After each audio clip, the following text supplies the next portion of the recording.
There's a book called Stasi-Land by a journalist, Anna Funder, filled with accounts of life in East Germany. There's impeccably action-packed attempts at defection, tragic tales of those affected by the Stasi, impassive confessions from those who belonged to the secret police, all the stuff you would generally expect. And it's a wonderful read, to be sure. But in spite of the high amount of human drama that's involved, some of the best parts of the book are those that simply detail the mundanities of life behind the wall. You know, how the communists got their music, their clothes, what they did on a night out, that sort of thing. And why are these details so enticing? Maybe because it's something us Westerners don't know all that much about. Still, I mean, we can piece together things through all the accounts or the films and the like that have trickled down ever since the wall fell, but we never truly lived it. And so we still have plenty of questions to ask about the communists day to day. For instance, I mean, here's one.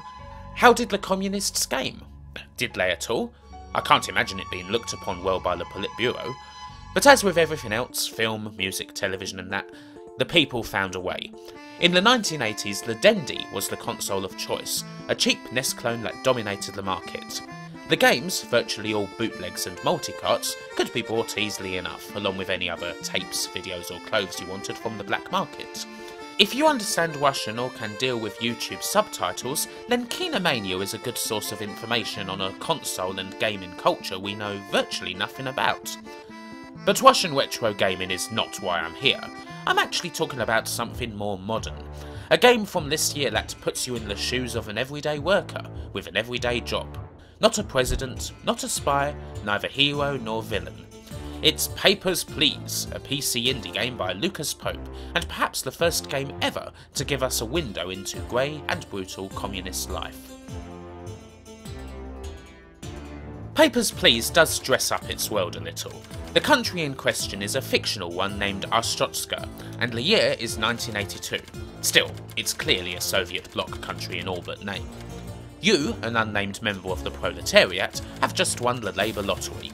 You are assigned to the role of immigration officer of Arstotzka's newly opened borders, and you get to decide who is to be let into the country and who is to be frozen out. The workday begins at 6 with your orders, you open the shutter, process citizens, and when the day ends you take your wage home, hopefully enough to cover rent, food and heat for your family. It's possible that all this might sound a little, I don't know, boring to you. I mean seriously, a game where you stamp pieces of paper, and that's it? But I can assure you, there is nothing boring about this game.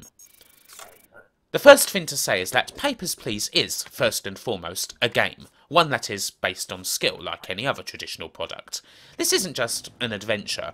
You must examine documents quickly and be able to spot any discrepancies right away. Arstotzka's workers are paid piece rates dependent on how many citizens they process, and so you'll want to do as many as you can. You can't just dawdle over it. The game eases you in at the beginning, but it won't be too long before you have to corroborate information over 3, possibly even 4 separate documents, all the while keeping track of the rules you've been set for the day. Mistakes result in citations which turn into penalties if they stack up, penalties which affect your wage, a wage which if it sinks below a certain threshold will result in being unable to pay the cost of living, at which point bad things happen. The citizens of Arstotzka, including yourself, are extremely poor, and it's winter time, and your job is incredibly high pressure. And after a time you will start to feel that burden, and you may well start to make lots of mistakes. In a good way, I mean.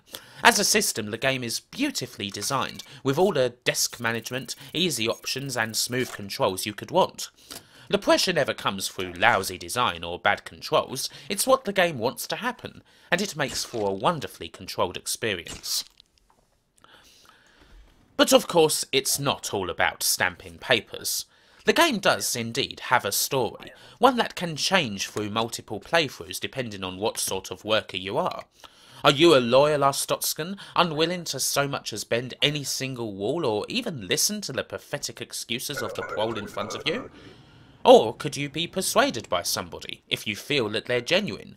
You know, persuaded enough to risk citations, possibly even your job? It's your decision. How willing are you to do a favour to a complete stranger, to be a face in a faceless bureaucracy? Obviously, the big picture is out of your control. As far as the totem pole goes, you're the lowest of the low. But you could perhaps do your part to make someone's life just a little bit better. Maybe even help a cause. Or you could just reach for that big denied stamp and move them on to an uncertain future you care naught about. It's up to you. Papers, Please experiments with narrative in a way that only games can. It revels in the normality, only ever letting you peek through the curtain. It feels natural, as if it's actually occurring, with no sense of being railroaded. There are so many different reasons to play through this game again and again, and feel that you'll experience something different every single time. It'll never be totally the same, and only video games can do this. Plus, of all the games we've covered, it perhaps does the best job of capturing that Cold War mood. It's taken as read that games based in this period aren't particularly flashy. The other two games we've covered certainly aren't, and neither is Papers, Please. However, it isn't too bare, it's very much a stylised piece. If Floor 13 is a cheap and dirty 1970s studio drama, then Papers, Please is Krzysztof Kieślowski. It reminds me of the grim look of the cinema that peeked out from over the wall during the period, late-era Tarkovsky, Sokurov, the Decalogue, as well as more modern works such as The Lives of Others, perhaps one of the biggest comparisons due to the nature of the story and the theme of potentially taking an interest in total strangers. It's a simple but realistic and striking picture, and it's one of just many things I absolutely love about this game.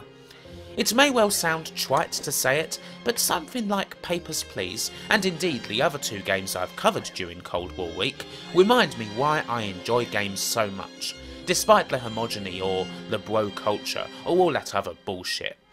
The beauty of games is that you can create anything, and make it engaging. There are so many different possibilities.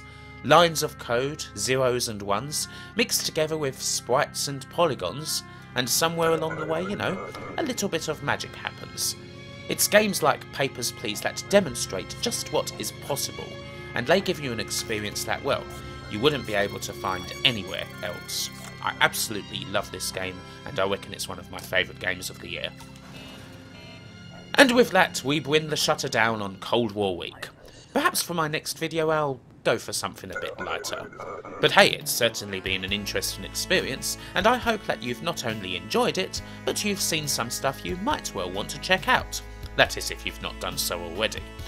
But until we meet again, thanks for watching, and wherever you are, whoever you be, have a good one, take care, and I'll see you next time. Just all of you.